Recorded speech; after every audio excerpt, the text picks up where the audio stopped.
The corridor emptied before Maya Chen even rounded the corner. She noticed, because she always noticed.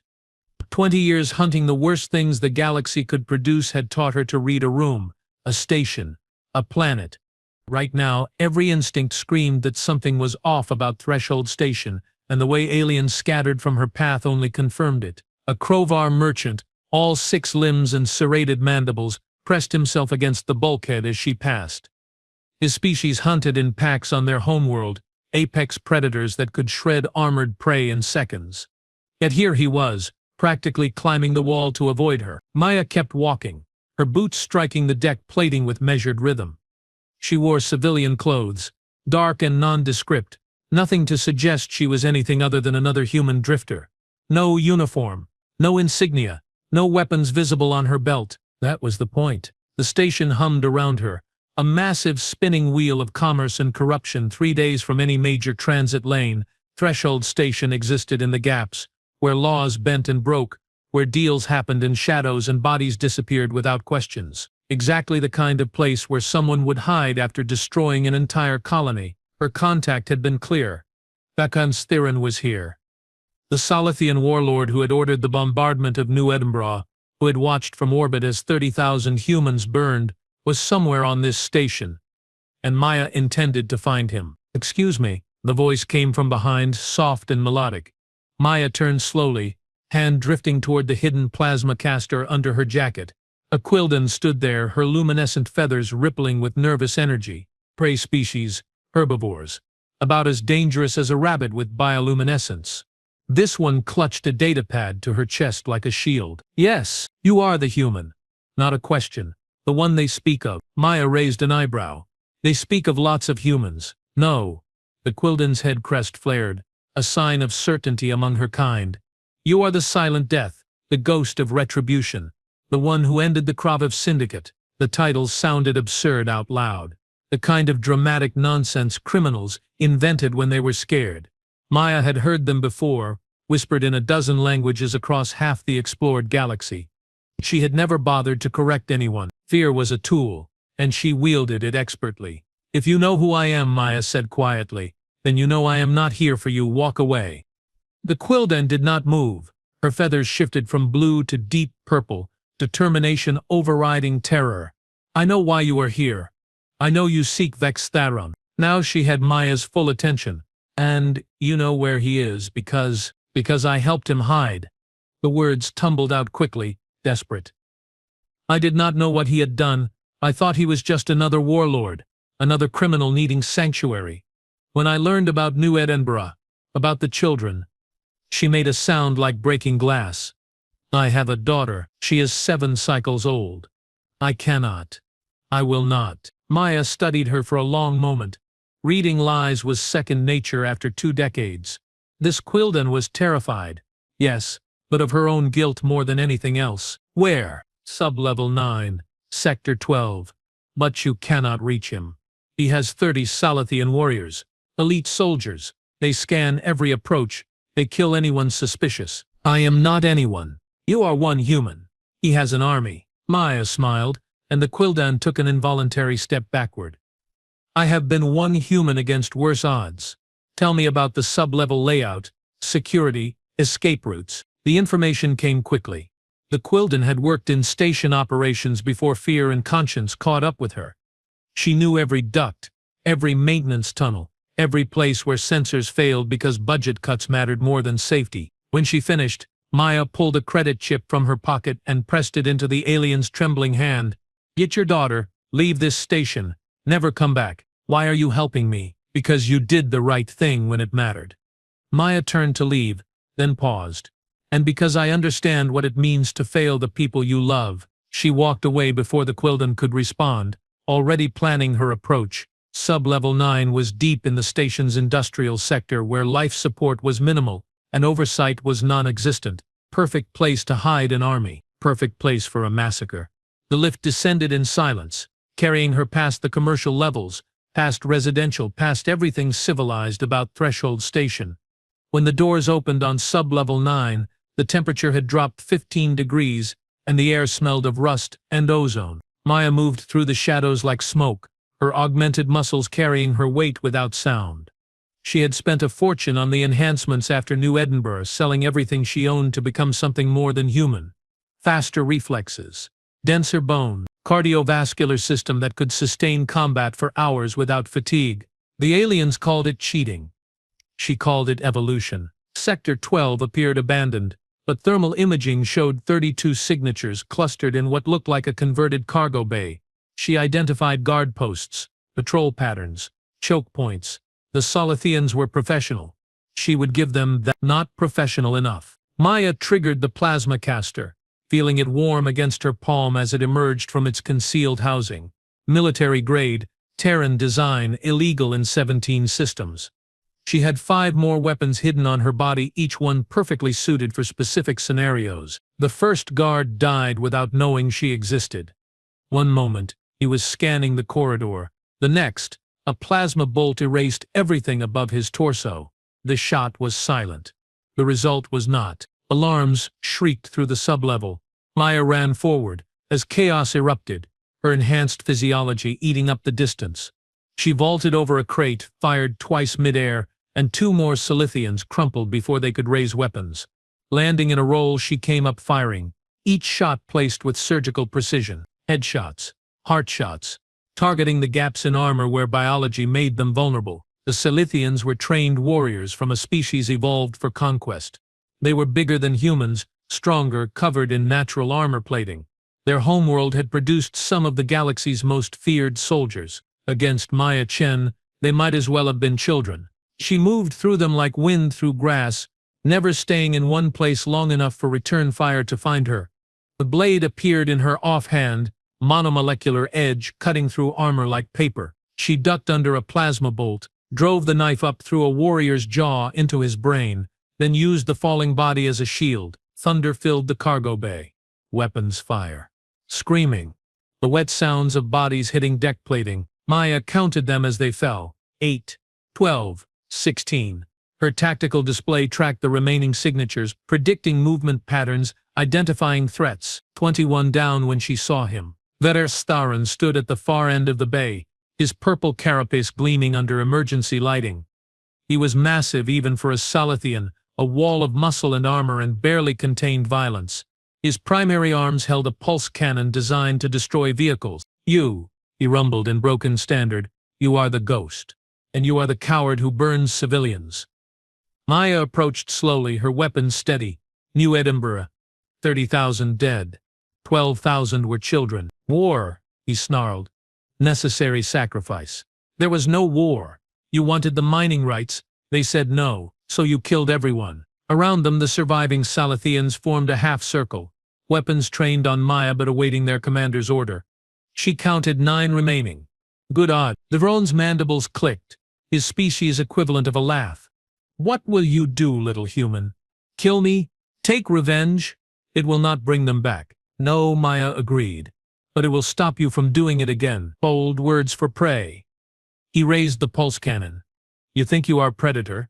You think because you killed my soldiers you are dangerous?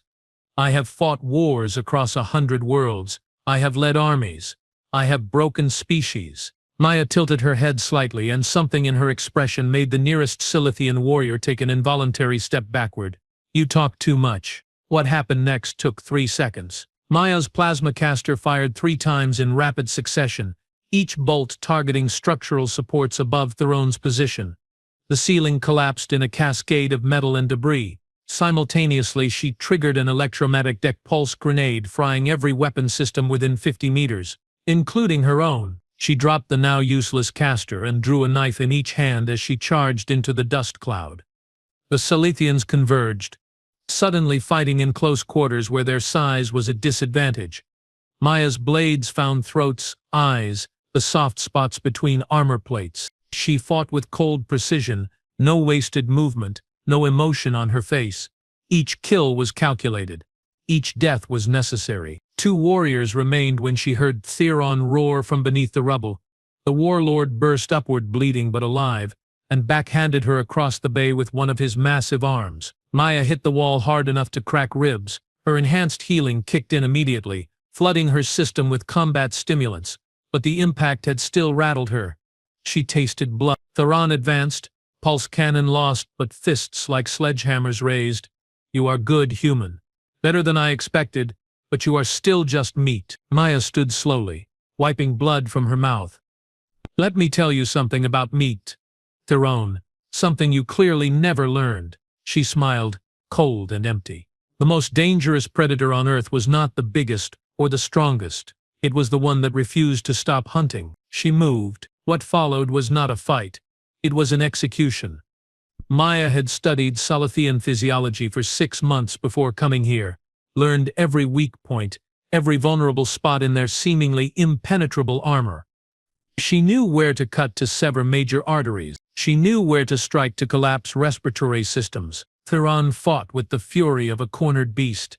His blows could shatter bone, his armor turned aside most attacks, but Maya was faster, smarter, and most importantly, she had already accepted that she might die here. That made her infinitely more dangerous.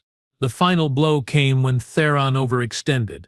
Trying to crush her skull, Maya rolled inside his guard, drove both knives up through the soft tissue under his jaw, and then twisted. The warlord gurgled, eyes wide with shock and fury, and then collapsed. Maya stood over the body, breathing hard, counting her own wounds. Cracked ribs, fractured left arm, possible internal bleeding. The combat stimulants were already fading, leaving pain in their wake. She turned to leave and froze. A figure stood in the doorway. Human. Female. Wearing a uniform Maya recognized from intelligence briefings. Commander Sarah Okonkwo, Galactic Security Council. One of the most powerful law enforcement officers in known space, Maya Chen. Okonkwo said softly, "You are under arrest for 32 counts of murder." They were not murder. The law does not care what you call them. Okonkwo drew her sidearm with slow deliberation. I know what he did. I know about New Edinburgh, but this is not justice. This is revenge. Sometimes they are the same thing. No, the commander shook her head. They never are. Now stand down before I add resisting arrest to the charges. Maya looked at the weapon, looked at the bodies around her, looked at Vex Theron's corpse, the warlord who had murdered her daughter, because she had not told anyone that part, or not mentioned that among the 30,000 dead on New Edinburgh had been little Emma Chen, age 7, who loved dinosaurs and wanted to be a xenobiologist. Had not explained that she had spent the last 3 years becoming something inhuman so she could kill the thing that had taken her child. And now, standing in a pool of blood with broken ribs and vengeance complete, Maya Chen realized she had nothing left. You know the funny thing about being the apex predator? Maya said quietly. Eventually you run out of prey. She raised her hands in surrender. Okonkwo moved forward with restraints, and that was when the deck plating exploded beneath them both. Maya woke to darkness and the smell of burning metal. Her tactical display was offline, her augmented systems running on emergency power. She tried to move and gasped as pain lanced through her chest.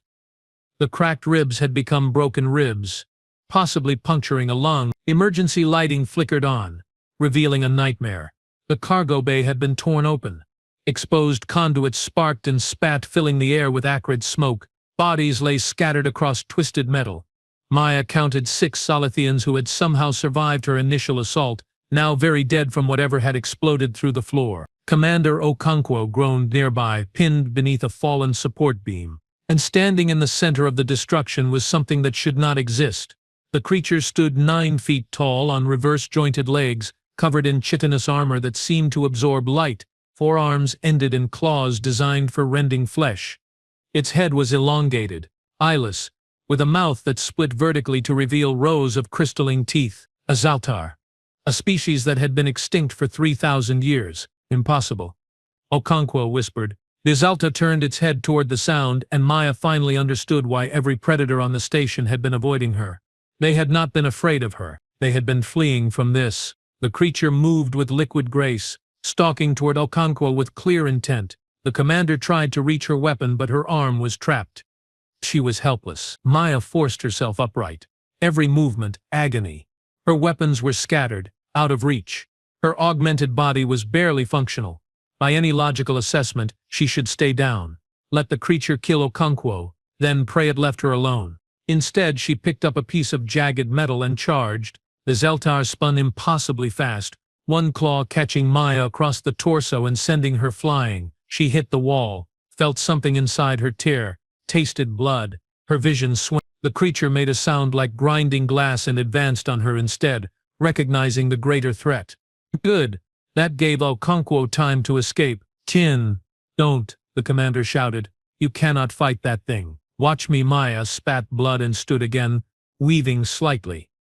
I have unfinished business. The Zelatar attacked, and Maya discovered that 3 years of enhancements and training meant nothing against a species that had conquered 40 star systems before humanity even discovered fire. She dodged the first strike through pure instinct, rolled under the second, but the third caught her across the back and slammed her face first into the deck. Blood pooled beneath her. The combat stimulants were gone. Her enhanced healing was overwhelmed. She was dying, and still she stood. Why? Okonkwo had finally freed herself, was pulling Maya backward. Why are you doing this? Because, Maya gasped, every word costing her, if I die here then my daughter died for nothing. If I die here then everything I became was pointless. If I die here, monsters like this win. She pulled herself free from Okonkwo's grip, faced the Zelatar with blood streaming down her face. And I refuse to let monsters win ever again. The creature paused, head tilting as if studying her. Then it did something Maya did not expect. It spoke. The voice was wrong. Layered harmonics that hurt to hear, but the words were standard. You are broken, human. You should be dead. Why do you rise? Because lying down is not in my nature. You understand you cannot defeat me. Probably not. Does not mean I will stop trying. The Zelatar made that grinding glass sound again, and Maya realized it was laughing. Your species is fascinating. No natural weapons. No armor. Physically inferior to most spacefaring races. Yet you conquered your own world, reached the stars, and now you stand before a predator from the old wars with nothing but defiance. Is there supposed to be a point to this conversation? Maya swayed, barely staying upright. Because I am bleeding out and would like to skip to the part where we fight. There will be no fight. The creature's claws retracted. They have been hunting Vex Theron for 6 standard months. He destroyed my nest, killed my young. I came to this station to end him. But I see you have done my work for me. Maya blinked, trying to process this through the pain and blood loss. You are not here to kill us. I am here for revenge, same as you. The Salathians told stories of your approach, of a human who moved through the station like death incarnate. Every predator species recognized what you were. Every prey species understood instinctively. The Zelatar moved closer, lowering its massive head. You are apex of apex, human. Not because you are strongest, but because you refuse to be anything else. That is insane, Okonkwo said. She is a vigilante, a murderer. She is what this galaxy needs, the Zelatar countered. You civilized species with your laws and councils and endless debate. Meanwhile, warlords burn colonies. Pirates raid helpless worlds. Slavers steal children. Your justice moves slowly, while innocents die. So what, we just let people like Chen tear through the galaxy killing whoever they want? No, the creature turned its eyeless gaze to Maya. We let people like Chen do what must be done, and we stay out of her way. Maya laughed, which hurt worse than anything else so far. That is definitely not how law and civilization work. Perhaps. The Zelatar began moving toward a hole in the wall, clearly an exit. But I suspect you will have many opportunities to refine the philosophy.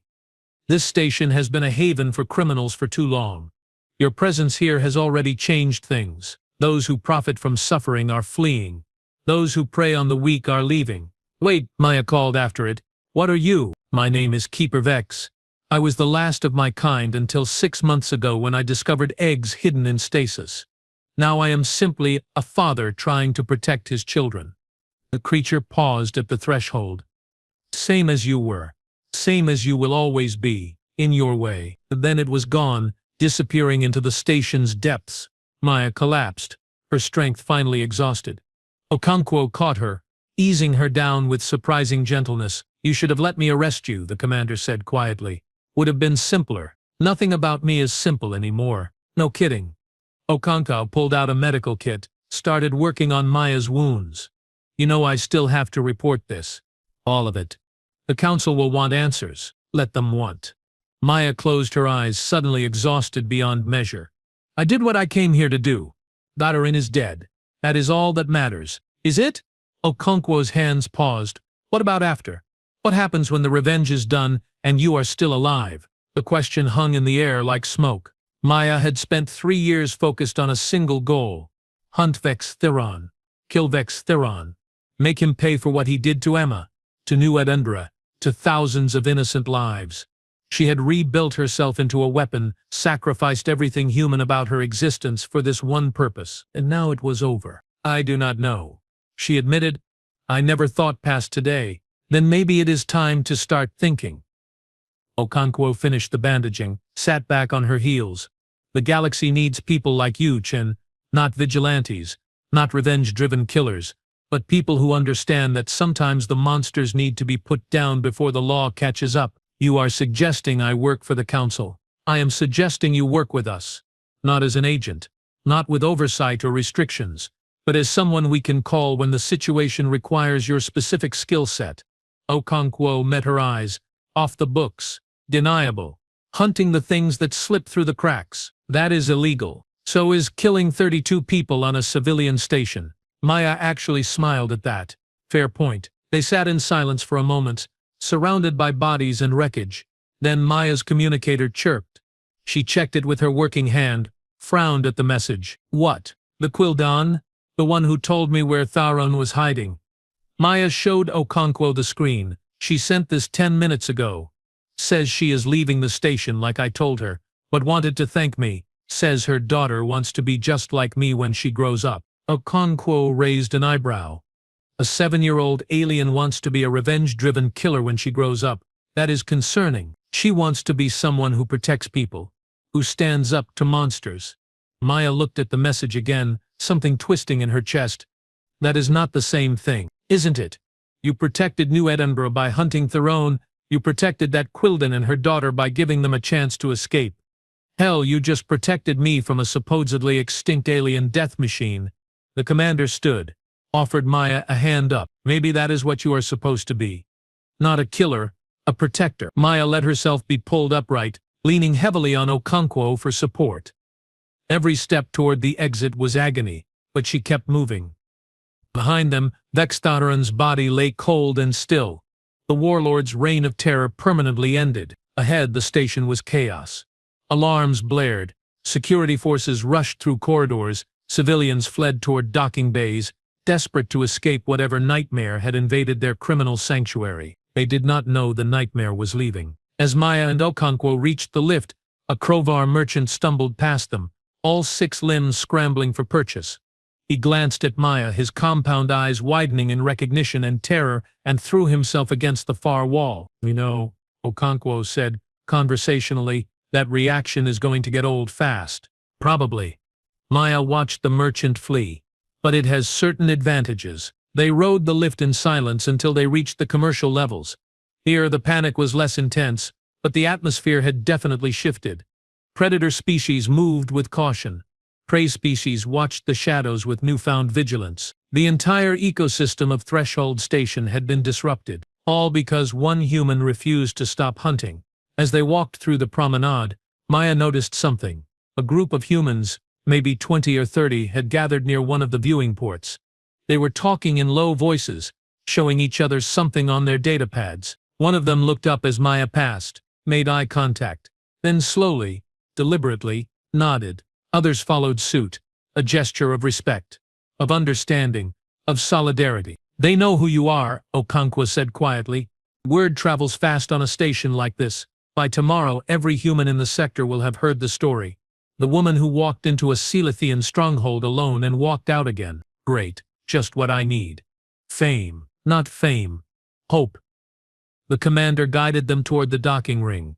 You showed them that humans do not have to be victims, that we can stand toe-to-toe with species that outweigh us, outgun us, out-armor us, and still come out on top.